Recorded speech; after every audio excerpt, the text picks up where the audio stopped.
Hello, beautiful people. Welcome back. Thank you so much for tuning in. Today, I am bringing you back my friend, Sharee.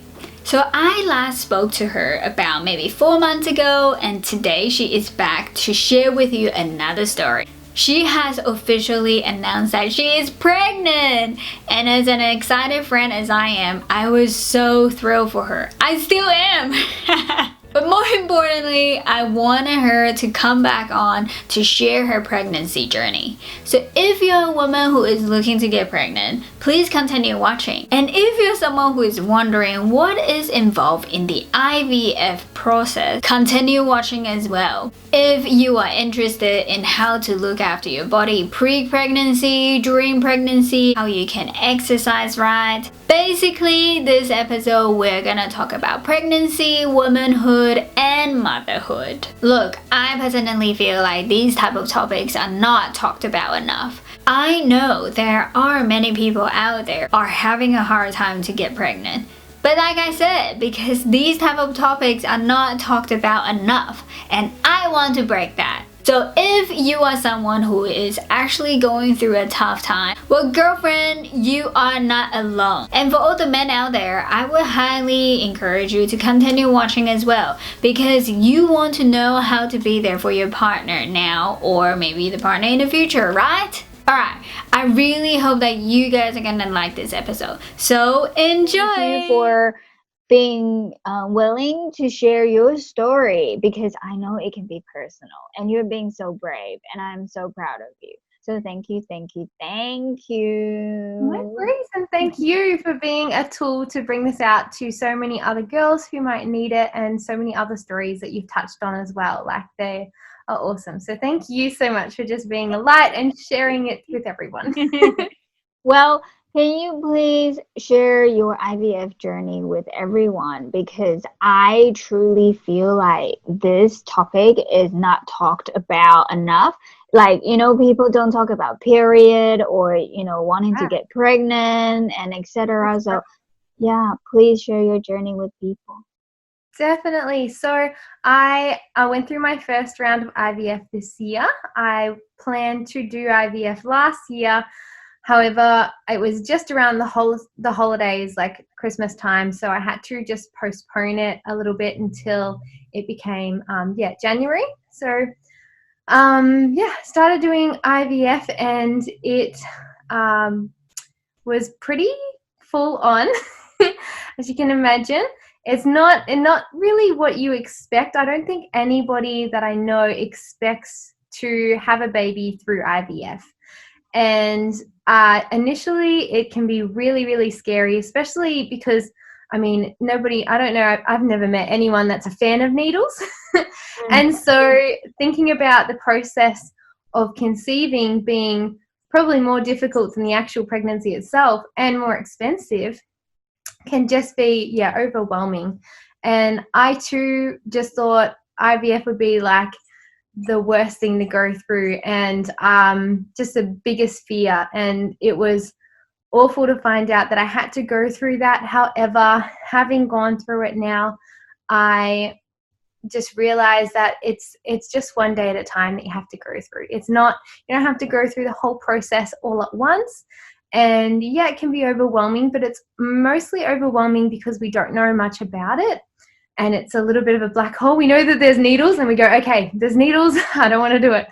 But once we start learning more and more about it, it actually becomes not so scary. And when you get started, it actually is exciting, because you know that every day, every injection, every medicine is going to a baby. And that's pretty exciting. Once you get started, you feel like you have control over your body again, whereas prior to doing IVF, you don't have control over the situation. You've just been told it's not going to happen for you. So yeah. So what have you learned so far about IVF? And I'm so happy we are talking about it. Like you said, like people don't know much about it, and I'm just so thankful that we're talking about it. True. Yeah. So what I've learned with IVF is every person's journey is so different. So the medication that I have gone through, and if you watch any of my YouTube videos, I'll explain it there, what I go through. But the medication that I have might be completely different to somebody else because of their hormonal levels, because of their fertility stance, or maybe their partner's fertility stance. So it's so very different, the actual journey. And that's what I found was really interesting, because I watched someone else's IVF journey and was like, okay, that's what it's going to be like. I'm going to have 2 or 3 injections per night, and it'll look like this, and then I'll do this. But then when I was going in it, my injections were in the morning, and I only had to do 1 injection, and it was just totally like does your head in. But it was so nice to just see that my journey was different to someone else's, and that's one thing that I really learnt and feel like most people will realize pretty much straight away when they go through their own journey. How long did you guys plan to have kids? Well, we've been married for about 5 years. We had plans, but initially we just it was like well, if it happens type of thing. So I'd been off the pill for about 5 years. So when we got married that year, I decided I don't really need the pill anymore.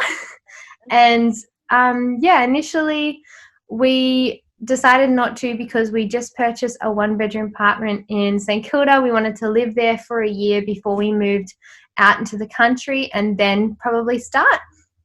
So yeah, it's been a while. However, it's only really been a year, as of like March last year, that I decided, yes, this is when I want to do it. And we bought private hospital cover to make sure that, we were ready. So we were starting to really prepare last year. So it's taken us about 18 months.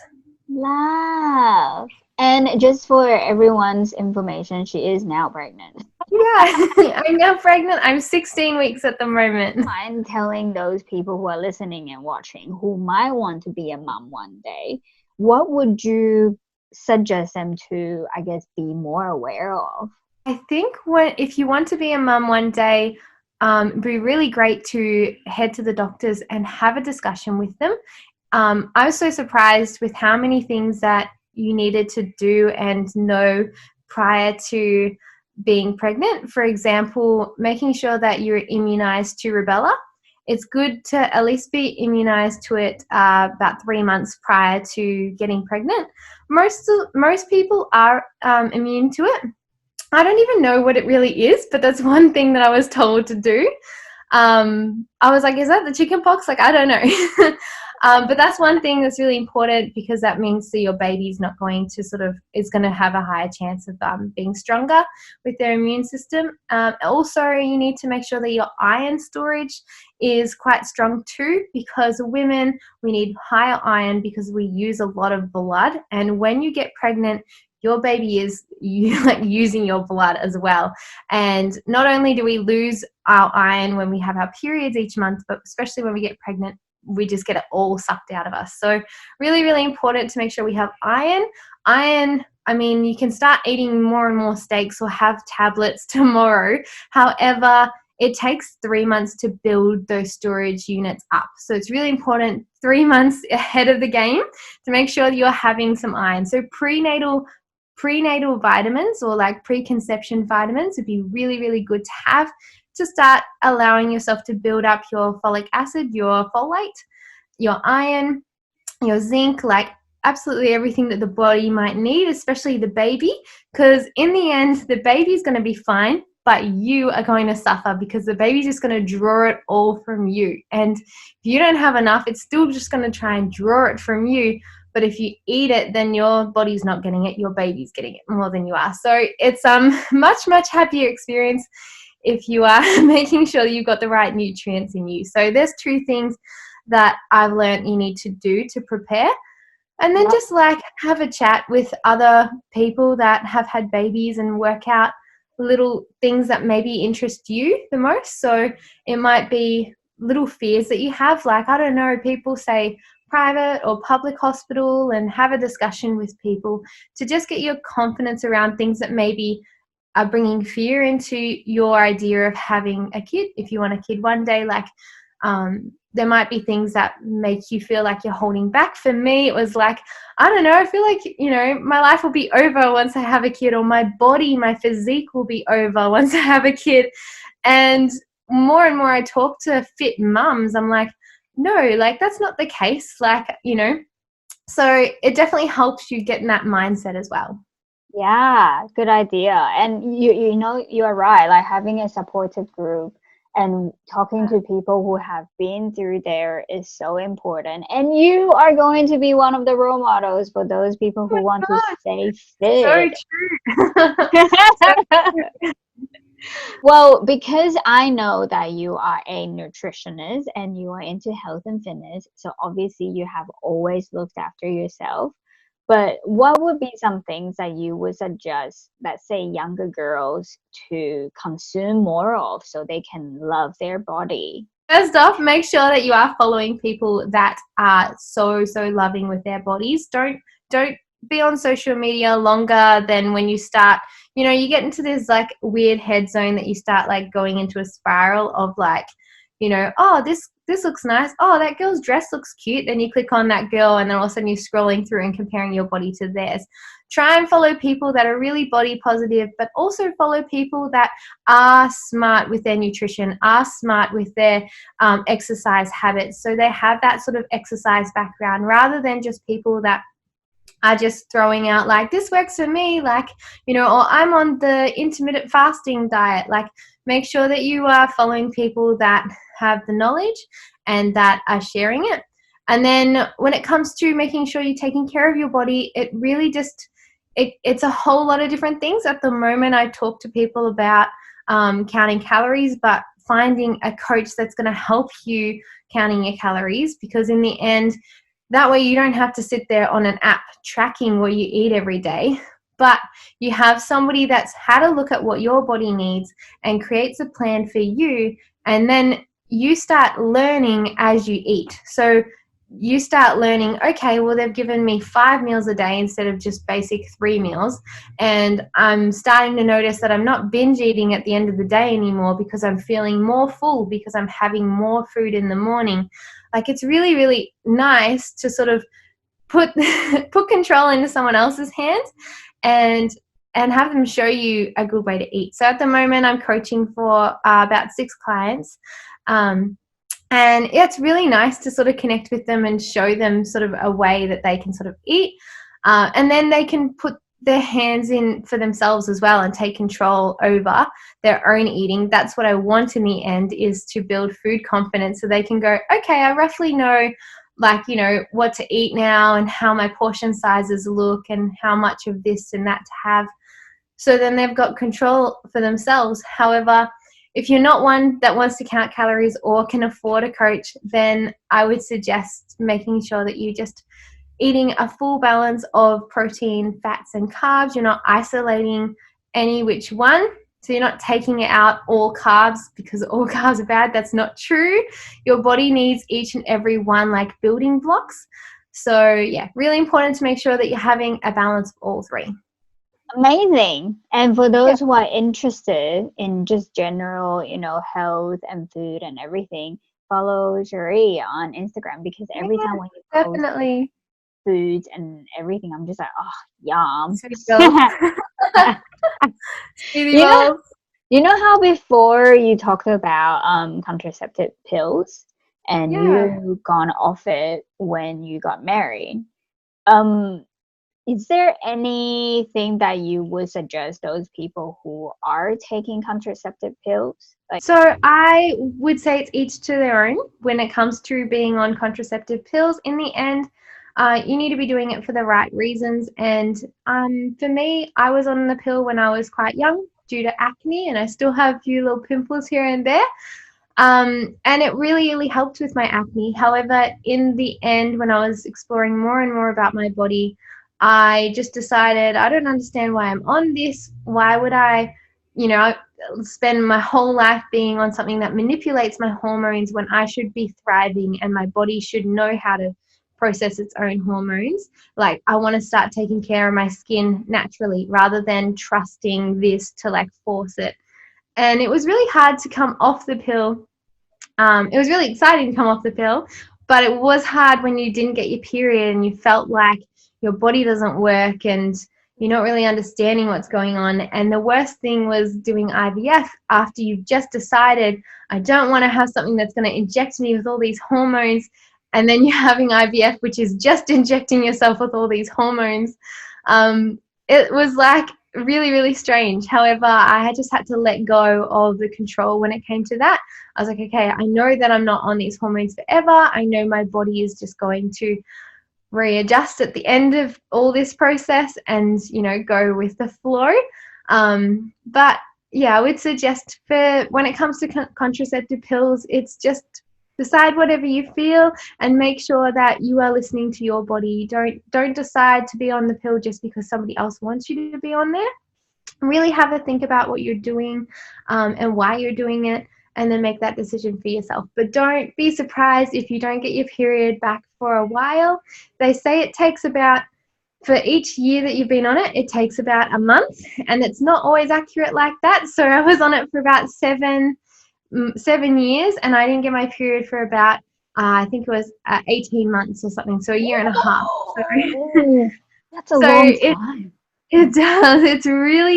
It can shock your body to begin with, because your body's like, I don't know what I'm doing, like, and it does take time, but it's really, really exciting because you actually then get to listen to your body and start doing natural remedies for it. So definitely still see somebody if you haven't got your period back after a year. They say after a year is really important to make sure you just go in and get a check and see. Even if you're worried earlier, if it's been 3 months and you want to go in and have a check. They say it's after 12 months, it's amenorrhea, so you haven't had your period. So that's just a classification that they give you. So it doesn't mean that you're that way forever, but it's important then to really check and say, hey, what's actually going on? Some doctors will recommend you jump back on the pill. I decided against that. So I decided to go and see a Chinese medicine doctor and also a naturopath to have herbal supplements and things like that to actually help my period come back naturally. And then use diet as well. So making sure that I was having my protein, my fats, and my carbs, and to slow down on the high intensity workouts. And then my period came back. So it really, really depends on the individual. Yes, you're right. Spot on right there. But I am so thankful for the way that you just shared it, because you're right. Like, you know, sometimes you just really need to tune in with your body. And Definitely. you're right. Like, you know, what is your intention? Why are you on the pills? And is it really working for you? All these questions. And thank you for letting everyone know that you might get your period later than expected. And there are ways that you can, I guess, take control of your body if you really want to. Like, there's natural ways, like you said, you know, you went to Chinese medicine doctor and naturopathy. Like, so for those who are listening and watching, it, like, honestly, Sharee is someone who has been through and done that, and she's being so real with you, sharing her story. One thing I have to say as well is that not having your period for that long, it can bring anxiety in, and for me it did, because I was like, if I'm not having my period, what's happening? Is it just like I just got a built up of old blood like in my system? But it was really nice to have a doctor that just listened and said, no, it just means that your body didn't even ovulate this time around. So your body's just decided to give it a skip, because your body goes, I obviously can't have a baby at this time, so I'm just going to skip it altogether. So, you know, in the end, that was so nice to know as well, because I was like, oh my gosh, am I going to have a surgery to just like flush it all out? Like, what's going on? Like, and it really does come down to stress as well. Your period is so connected to the amount of stress that's going on in your life. It can make your period feel worse, make it feel lighter, it can make it not come at all. So really important to make sure that during the process of you getting off the pill, you are trying to de-stress and just let it sort of happen naturally as well. Yeah, I'm so happy that we're openly talking about this, because I can guarantee you there are many, many women out there that are actually, you know, too shy or too afraid to speak about this. So for those people who are listening and watching, please, like, don't be afraid to voice out. Like, there are people, you know, experiencing it. Yeah. Because you are a coach, sort of. No, not sort of. You are a coach. There's so many different kinds of coaches, life I was coaches. gonna say personal trainer. Yeah. So is your diet and exercise different now?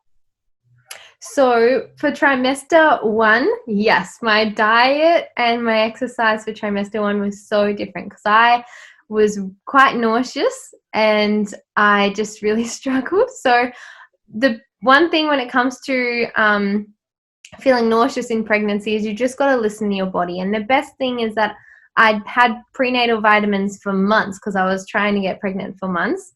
And on the prenatal vitamins, I just had to rely that my body has stored enough nutrients in them.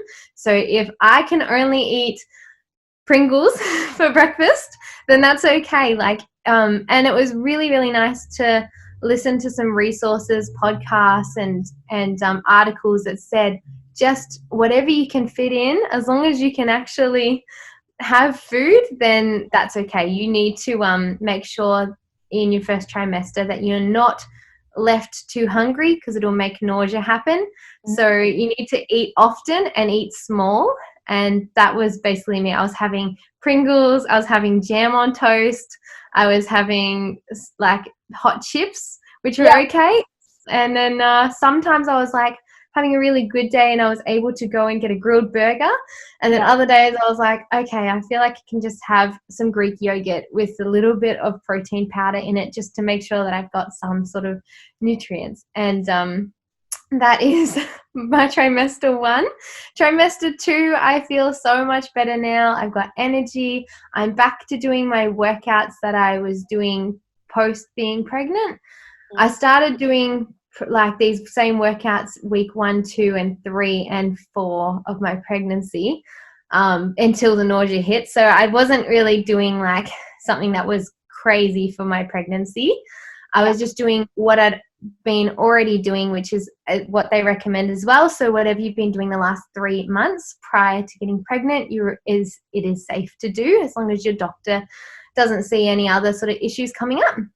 So I've been doing that and then been back to eating healthy again, and I'm loving it. Besides the fact that I have some food aversions, like I don't really want like chicken or turkey or like, you know, too much red meat. Like I'll have a little bit of meat, but I won't like to cook it. And it's really strange, but I like eggs, which is good. And I like having tofu, and I'm having protein powders and other sort of options for protein like Greek yogurt. And then I won't like my greens at the moment, so I don't want any spinach I don't want broccoli or beans, but I'm okay with spinach at the moment, so that's good. So I'm having lots of spinach and zucchini, trying to get my greens in a different way rather than just going, oh well, that's it, no greens. So yeah. Getting your nutrients from all different ways, I guess. Yeah. And you like you said, like you're just listening to your body really. Like if you feel nauseous, like you need to find ways to make yourself feel better. That's it. Absolutely. Especially when it comes to the first trimester. I could not believe how much the baby actually forms in the first trimester, because now the baby's already grown. Like it just keeps growing bigger. So in first trimester, in the first 13 weeks, that's when the heart's formed. That's when it starts beating. That's when like the liver's formed and the bones and it's so strange just how much is formed. And now it's just getting stronger and bigger. So I was like, no wonder why you get so sick in the first trimester. You're like growing eyes and you're growing like a heart. Like it's inside of you. Yeah. With the exercises, you will be posting some stuff on your own channel, won't you? Yes, that's it. So I'll be posting some things. The worst thing when it comes to pregnancy is it's so different from everybody. It's like someone can like do yoga throughout the whole thing, and then for other people, they just can't do any exercise at all. So every exercise workout that I post, even though I'm trained with my prenatal and postnatal exercises with Preggy Bellies, which is an Australian company, I can still only offer so much, because in the end, especially when it comes to online, if it was physical and I'm able to see somebody and see how they react, to see their technique, it's different. But when it comes to that, it's like really depends what your doctor says you're allowed to do. Because in the end, if you're allowed to do some workouts, awesome, then they're safe, and they're pregnant safe. They're created for pregnant women. So I'm definitely putting them on there, because in the end, this was like, I think since I became a PT, when I studied my when I studied my pre and postnatal workouts, I'm like, oh my gosh, I can't wait to be like that fit pregnant mum. So like, let's go. You are. This is like the best. I'm so excited. And now that I have more energy, I can't wait to write more programs for pregnant women, and then put them on YouTube, on my social media pages and things like that. Just because there's days where, especially now during lockdown, you can't get out of the house and you just want something to do at home. Maybe you already have had your bub and you're doing some postnatal exercises, then they're still safe to do. And it's great because you don't need to leave the house, so the baby can be napping in the other room and you can get a full body workout. So definitely I'll be posting some more of those. Yes, and I'll be leaving the details in the description. And I feel like it's not just because of lockdown. I think that when women, they're going through pregnancy, a lot of times they feel ugly is the wrong word, but they just, I don't know, like maybe it's just our emotion. They're like, oh my God, like this and that, blah, blah, blah. So like you said, you know what? It's okay. You don't have to go out. Like all these things are online, and Sharee will walk you through it. You can do it, and you are not alone. Like definitely not alone. Like just reach out, and there are ways that you can make yourself feel better. When it comes to pregnant women with their body image, like I never experienced it, obviously, until I became pregnant. But yeah, I can see where people get that overwhelmed, like, oh my gosh, my body is changing, especially at this stage where like I'm not fully popped yet, but I've popped enough. So it's like this awkward, like, did she just have a burrito kind of like stage? But yeah, like I can definitely see how girls get really intimidated with this, especially when other girls are out there prior to getting pregnant saying, oh, that girl became fat pregnant, and this girl, like, and they're picking on, like, they're teenagers or they're young adults, and they don't understand that all pregnancies are so beautiful and all pregnancies are so different, and some pregnancies are going to make you want to eat Mars bars all the time, and other pregnancies are going to make you want to eat nothing. So it's so very different, and all the bodies are so beautiful. And it's actually, I found, more liberating, because I'm finally at a stage. I'm normally a person that bloats all the time. Now I'm at a stage where I'm like, yeah, woo, here's my belly. Like, I feel like I've just let go of all of those expectations of what my body needs to look like, especially when it comes to pregnancy, because they all look so different. And I had always thought pregnant women look so beautiful. So I'm like, no, I'm not going to start judging my body just because it feels different, looks different. It's pregnant. It's allowed to. And just let go and allow that sort of, beauty to sort of kick in and go, speak positive about yourself. Yes. So for those who are listening and watching, you're beautiful. You're beautiful. Oh, yeah. And even before, I guess, just women in general, please, I would highly encourage you to just love how your body is and know your intention. Like if you want to lose a little bit of weight, great. Like if it's for health reasons, amazing. But if it's because you're comparing with other people, then I would encourage you to love yourself more. Definitely. Are there any exercises that you would encourage people to do more of in their daily life anyways before they want to get pregnant, so they can help themselves a bit? Yeah, before they get pregnant?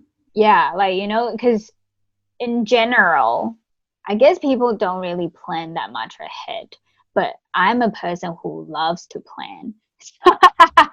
So I think in general, people should exercise anyways, but what kind of exercise for women that they should do more often? Well, I would suggest, if you are planning to get pregnant, I would really suggest the 3 months leading up ahead of time. And 3 months is great because that's, as I said, for your iron, and that's for your immunizations, and probably go to see a doctor 3 months ahead of time. And if you're planning to do private 3 months ahead of time, you need to get that private hospital cover. So 3 months ahead of time, I would also then suggest to make sure that you maybe are dropping back on your high intensity workouts. So that means the workouts that are full on for 20 seconds and then rest for 10 seconds, full on for 20 seconds and then rest, because actually for women, it is a big stressor. And so we need to make sure that we're not feeling as stressed. And whether you feel stressed during that workout or not, your body treats it like it's fight or flight. So your body goes, oh, fight or flight. Okay, relax. Oh, fight or flight. And that, putting your body into that situation when we want to start being in rest and digest. Rest and digest is a time where, as they say, you're digesting, but it also means other internal functions are working as well. So the more we're in fight or flight, we're taking ourselves out of rest and digest. So it'd be really important to just try and drop back on the high intensity workouts. Doesn't mean you can't do things that are high intensity. For example, you can still go for a run. You can still do moderate exercise like that, or even intense exercises, because at least that's consistent throughout the whole time. So you're running and you haven't stopped running until you reach whatever goal you have. Whereas, yeah, it's the short, sharp ones, which you probably want to just drop back on. Maybe do it once a week or once a fortnight. And then otherwise, just incorporate walking, running, swimming. Weightlifting would be great because you're starting to tone your body. And that's really important, so that when you start growing this baby, you've got support in your back. And It's also great to be able to maintain it throughout your pregnancy. So whatever you want to maintain, if you are like, great, when I'm pregnant, I can't wait to do like pregnancy yoga every day. Well, then make sure you're doing yoga now, so that when you do get pregnant, you have been doing yoga 3 months prior. So it's really important to set yourself up that plan. And that was something I like to do. I just want to weight lift throughout my whole pregnancy. However, during lockdown, it meant that the gyms are closed, so I was not able to weight lift, but I've been doing high intensity workouts 3 months prior, and then actually, became pregnant during IVF. So that's why I wouldn't suggest doing high intensity workouts, because you're trying to get pregnant naturally, whereas I was forced to sort of get pregnant. And so I just took my high intensity workouts really light. So I was like, okay, 20 seconds of work, I'm just going to move. I'm not going to push it. I'm just going to move for 20 seconds. I'm just going to move. The next movement is this. I'm not going to push it. I'm just going to move through that. So I had to really make sure that I wasn't pushing myself too much through my high intensity workouts, to make sure that my body was at that sort of rest and digest stage as best that I could. But that was because I need to still get paid. So and I'm an F45 instructor. So that's why I'm kind of conscious. I got to, okay? But I was talking as well. So that's the next thing. When you become pregnant, whatever exercise you do, you should be able to maintain a conversation throughout it. And that's because you don't want your heart rate to be too high. You are pumping so much more blood through your body because your blood volume is higher. And you don't want to be out of breath, because that blood is to help get oxygen to your baby. So if you're huffing and puffing and you can't get any air, then that means your baby can not get that much air either. And it's just not ideal. You'll feel dizzy, and it's not great for you or the bubs. So the best thing about the live workouts that I'm doing at F45 is that I need to talk to the clients, so I can make sure that I'm not pushing myself too hard in my high intensity workouts, because I'm still able to talk. And this is why it doesn't say a particular heart rate level. It doesn't say you can't go above this heart rate level, because everybody's exercise level is different. So because I've done like high intensity workouts all the time, my fitness level is really high, whereas someone else that might do one of my workouts on my Instagram at the moment might go, oh my gosh, I'm really puffed from that. Whereas I found that I was able to do that with, my sweater on the whole time. Like, it was just an easy, nice, light workout. But for others, that might be really intense, and they might need to take more breaks throughout it, and just to make sure that they can keep talking. Like, that's the best test to have. Yeah, any amazing tips. And I also like how you brought up about the back problem, because it is so important. Like, a lot of people, they overlook that. It's not just during pregnancy. I think after you gave birth as well, like, Oh, you need to yes. push, and and then the back problem will stay there. So yeah, the back exercise is, I personally think, is quite important. Definitely. Just strengthening your back and making sure your posture is quite nice as well. But if you need to see someone, if your back's just constantly sore, no matter how much weight you lift, then make sure you do go see a professional that can actually come and take care of your back, either an osteo, a myotherapist, even a physiotherapist, somebody that can actually have a look and straighten you out. Yeah, definitely. Now, I just want to say you have been amazing and been so brave for sharing literally everything on YouTube, honestly. You're And very welcome. I cry when I saw your video. I just want to tell everyone that all the details will be in the description. So if you're interested to, I guess, to know more about it, please go check it out. So would you like to tell people what has been, let's say, the top 3 or top 5 challenging stuff that you have been through, or what people really need to know more about IVF, like maybe mental health or money? Definitely. I think that number one would definitely be just your mental health when it comes to the waiting game. So a lot of the times, and I'm about to put the next video out all about the waiting game. So the waiting game means that when you're sort of waiting for either your period or test results or an appointment with a specialist, it's awful. The waiting game can be really, really tough. So make sure that you've got a few people, it doesn't have to be very many, just to talk to about it. Because in the end, this is something that consumes you. Like, it's when people ask you, how's your day, or what have you been up to? This is something that you can just only think about because it's something that you're working towards and it's your goal. Whereas they're happy to talk about their goal of renovating their house or going on a holiday, but your goal is suppressed. So make sure that you are at least talking to some people. And if you aren't going through IVF, but you know someone that's going through IVF, make sure that if they've told you, you're reaching out to them. It doesn't have to be all the time, but maybe like once a fortnight. They've already told you, so they want to include you in it, and they're probably just not bringing it up again because they're thinking, oh, they don't want to know, I don't want to burden them, like, because it's all consuming for you. You don't realize just how it'll affect other people, but like, other people love to hear it. So make sure that you include a few special people that you are quite happy to talk to, because this might not just be a couple of months, this might be years of going through IVF. So you want it to be people that you can just have a cry to or get super excited about your period with. Like, I got my period today, like, woo. But the waiting game in between, yeah, that's probably one of the toughest, is just waiting for that next appointment, waiting for that test results. For me, waiting for COVID. Like, I'm putting that video out tomorrow or the next day, and it talks about how COVID sort of got in the way of my IVF journey as well. But yeah, it's really, really tough. And so I definitely would recommend that. And that's probably one of the biggest ones for me, and probably the only one that I want to share, because in the end, it all does sound like it'd be really, really scary, but the needles, they become second nature and you actually become used to them, believe it or not.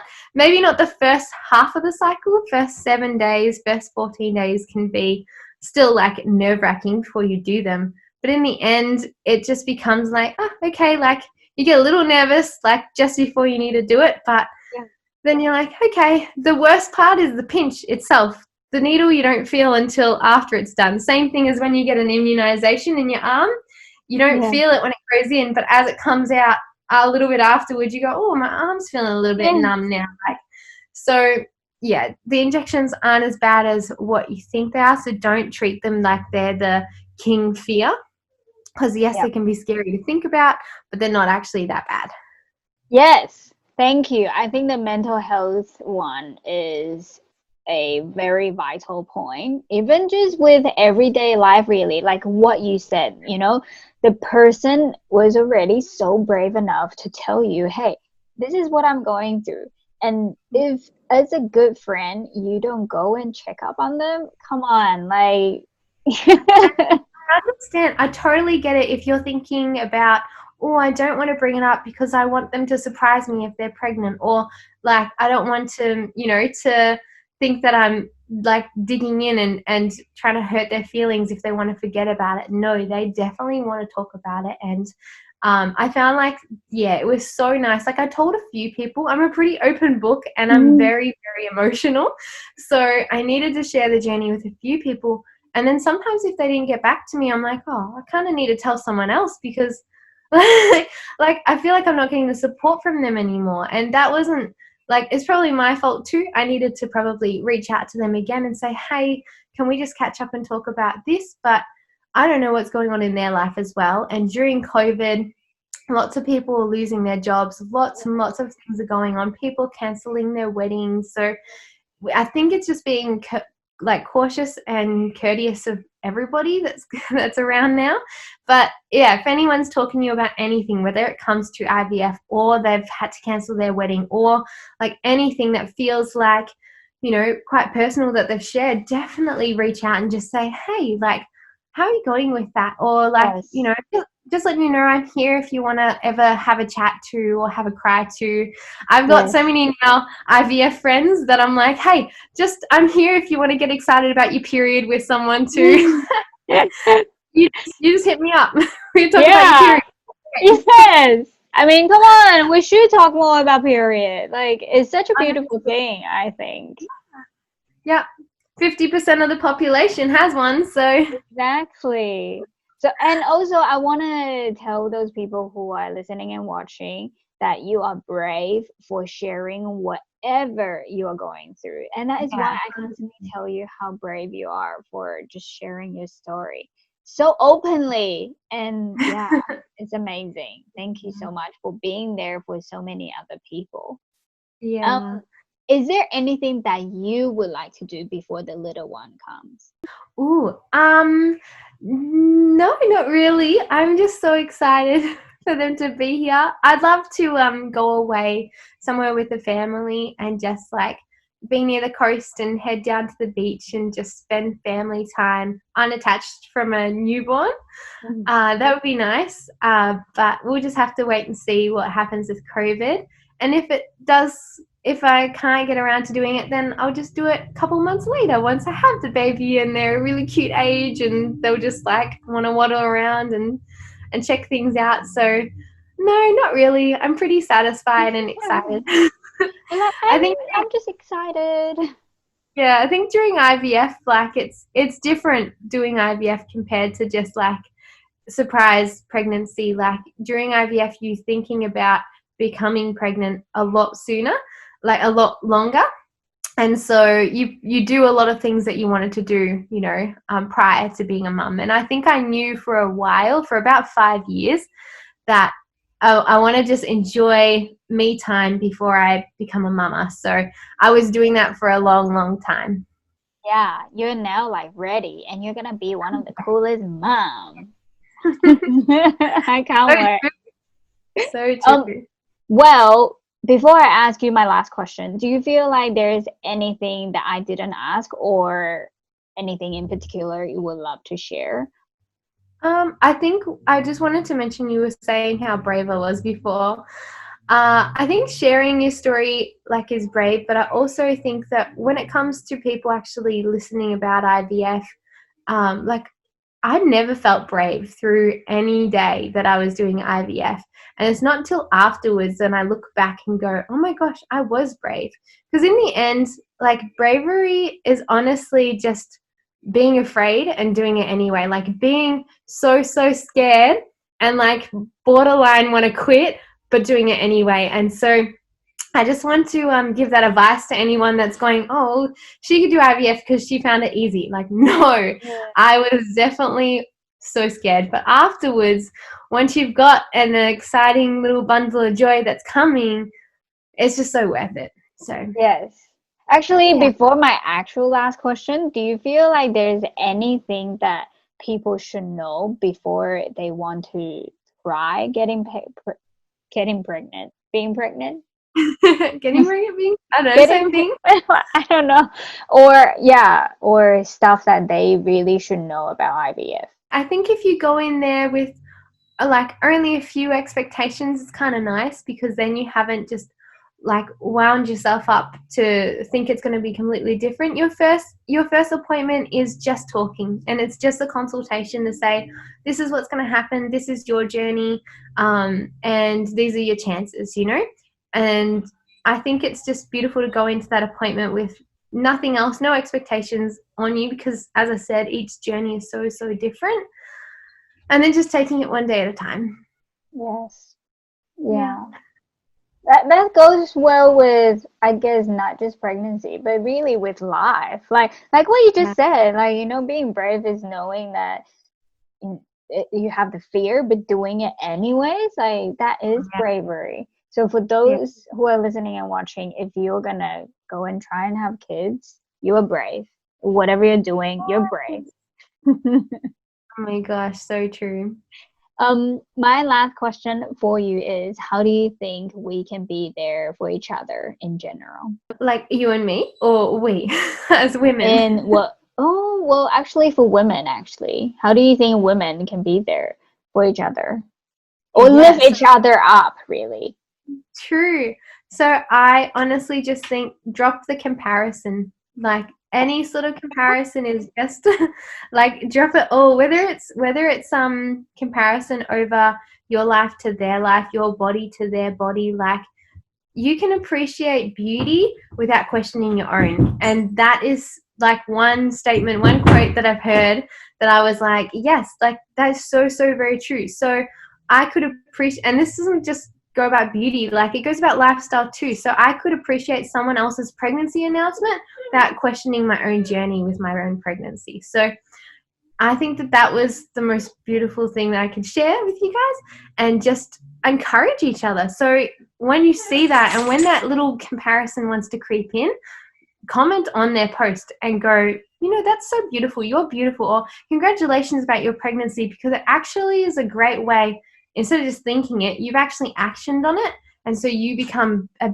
better, stronger, more connected woman with somebody else. And that would have been a post that would have been left unsaid. So yeah, I definitely recommend that we do that. Yes, it's such a bad habit that humans have. It is. It's such a, and it's, it's not it's like, it's just normal as well. Because in the end, we compare ourselves because we have no idea when it comes to life. So we start comparing against little things like, oh, what did you do for this question? Or what did you do for this assignment? And we start comparing ourselves in school when it comes to like knowing what to do. And then all of a sudden we start taking it out of school, because in the end, now we're in this life where we go, oh my gosh, I don't know what to do when I've left school now. Like, what are you doing? Are you working at home? Like, are you working from home? Are you working at a job? Are you studying further? So we start comparing against like what other people are doing, because we start going, oh my gosh, I don't know. And then it just becomes a habit that we just, like you said, it's a bad habit, but yeah, it becomes further than just like, what am I doing? Am I doing it right? Like, then it just becomes like what I look like. Am I normal? Am I beautiful? Like, Yeah. am I, 2 steps ahead? Am I too far behind? Like, so dropping all of that, dropping all the comparison makes you so much happier on the inside. And because in the end, like, you only get one life. You don't want to constantly be comparing it to someone else. Totally. I love it. Thank you so much. I love the story that you have shared. I love all the tips that you have given to all the women out there. And honestly, like, I know it's hard to drop the comparison thing, but really, like, there are people out there that can really walk you through it. And please do find a good supportive group. It is so important. And for those women out there who really need somebody, please reach out to Sharee and I. Like, we're here if you ever need anything, right? Honestly, DM us, send us a message. I get voice messages sometimes. They're the best because I just love like hearing other girls' voices, especially during ISO. I'm like, oh, someone else. Like listen in and hear their stories and hear what they're going through. Because in the end, yeah, it brings us so much closer together. And I think it's beautiful. So definitely reach out to us. Totally. Thank you so much. You are very welcome. Thank you so much for having us. So what's your story? Do you want to be a parent one day? How are you doing in life, huh? Whatever you might be going through, please know that there is definitely someone out there who might be going through the same thing, or at least something similar. I am so thankful for all the tips that Sharee has shared, especially for those ladies out there who want to get pregnant. Remember to have sufficient intake of iron. And for those ladies out there who might be taking contraceptive pills, I would like to remind you the side effects that you might have. Rewind back to the interview and listen to what Sharee has said. Know your intentions on why you are taking those pills. Just go back to the interview and take some notes down. Now, as she mentioned, she will be posting pregnancy exercising videos on her channel. Please go and check it out. If you're someone who is looking to level up your diet or exercise, do contact her as well. All her details are in the description below. Don't forget to subscribe, click the thumbs up button if you have loved it, and you know what, share it with someone because you never know what they're going through. Now, if you have a story that you would like to share, please do get in touch. I would love to hear them. Remember, you're amazing and you are not alone. And I will see you next time.